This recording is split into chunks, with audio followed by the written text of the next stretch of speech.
40일 동안 금식한 예수가 광야에서 시험받는 이야기. 아마 다들 한 번쯤은 들어보셨을 거예요. 오늘은 이 익숙한 이야기를 아주 특별한 분석 도구를 가지고 한번 깊숙이 들여다볼까 합니다. 네, 바로 이겁니다. 오래된 이야기를 완전히 새로운 렌즈, 그러니까 현대적인 윤리의 틀로 다시 읽어보는 거죠. 익숙한 이야기도 어떤 틀로 보느냐에 따라 완전히 다르게 보일 수 있거든요.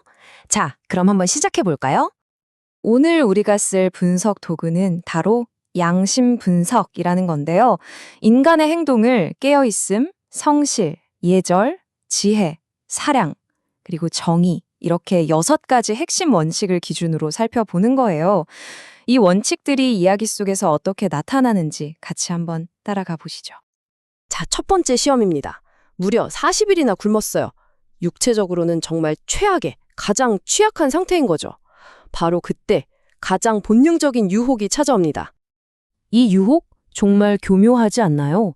가장 절실한 거, 바로 배고픔을 딱 짚어서 공격하잖아요. 그러면서 네가 신의 아들이라면 능력을 증명해봐 라고 자존심까지 건드리는 거죠. 그런데 이 대답을 보세요. 배고프면 빵을 만들면 되지가 아니에요. 아예 차원을 바꿔버립니다. 육체의 문제가 아니라 영적인 문제로 판을 확 뒤집는 거죠. 보시면 갈등의 구조가 딱 보이죠? 한쪽은 당장 눈앞의 배고픔을 해결하라고 하고 다른 한쪽은 그보다 더 높은 가치를 지켜야 한다고 말합니다. 정말 극단적인 상황에서 눈앞의 필요와 더 높은 가치, 여러분이라면 뭘 선택하시겠어요? 이 대답에서 우리가 발견할 수 있는 양심 원칙이 2가지가 있습니다. 첫 번째는 바로 지혜예요.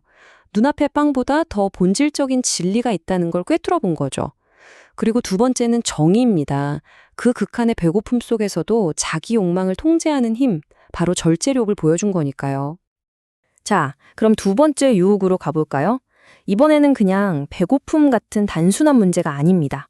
훨씬 더 지적이고 어떻게 보면 더 교활한 시험이에요. 정신을 파고드는 거죠. 이번 유혹이 정말 흥미로운 게 유혹자가 성경을 인용한다는 거예요. 거룩한 말을 이용해서 신을 시험하라고 부추기는 거죠. 와, 이거 정말 교활한 수법 아닙니까? 그런데 여기에 대한 대응도 똑같이 성경입니다. 너 성경 알아? 나도 알아. 이거죠. 잘못 가져다 쓴 구절을 더 근본적인 원칙을 담은 구절로 딱 받아치는 겁니다. 논리를 논리로 격파하는 거죠. 이건 뭐 거의 지적인 체스 게임 같아요. 그쵸? 한쪽은 성경을 자기 입맛대로 왜곡해서 체크를 외치고 다른 한쪽은 그 본질적인 의미를 가지고 와서 체크메이트를 막아내는 형국입니다. 자, 여기서 보이는 원칙? 첫 번째는 역시 지혜입니다. 저 말이 진짜인지 어떤 의도를 갖고 하는 말인지 간파하는 통찰력이죠. 그리고 또 하나, 예절이라는 원칙도 보입니다. 신을 함부로 시험의 대장으로 삼지 않는 태도, 그 올바른 관계를 지키는 것, 그것도 중요한 원칙이라는 거죠. 자, 드디어 마지막 관문입니다. 이건 스케일이 달라요. 부, 명예, 권력, 인간이 원하는 세상의 모든 것을 건 그야말로 끝판왕급 유혹이죠. 제안은 아주 단순하면서도 솔직히 엄청나게 강력합니다. 나한테 딱 한 번만 엎드려 절해. 그럼 이 세상 전부를 너한테 줄게. 와, 이건 진짜 엄청난 딜이죠. 하지만 돌아온 대답은 정말 단호합니다. 그 어떤 망설임이나 타협의 여지도 없어요. 사탄아, 물러가라. 이 한마디로 그냥 상황을 끝내버리죠. 이 마지막 대결의 핵심은 이거예요. 세속적인 힘을 얻기 위해 악과 손을 잡을 것인가, 아니면 영적인 순수성을 지키기 위해 그 모든 걸 거부할 것인가. 아주 명확한 갈림길이죠. 이 마지막 대답에서 우리는 정의라는 원칙을 가장 뚜렷하게 볼 수 있습니다. 사탄아, 물러가라. 이건 악을 그냥 명확하게 선긋고 배제해버리는 정의의 행동 그 자체거든요. 그리고 동시에 이건 오직 한 분, 하느님만을 향한 절대적인 사랑과 헌신을 보여주는 행동이기도 합니다. 네, 이렇게 3가지 유혹을 모두 살펴봤습니다. 정신없이 달려왔는데요. 이제 이 이야기 전체를 관통하는 핵심이 뭔지 한번 정리해 볼 시간이네요. 이 그래프를 보시면 오늘 우리가 나눈 이야기가 한눈에 정리됩니다. 3번의 시험과 응답 과정에서 가장 중요하게 또 가장 자주 나타난 원칙이 뭐였을까요? 네, 바로 지혜와 정의였습니다.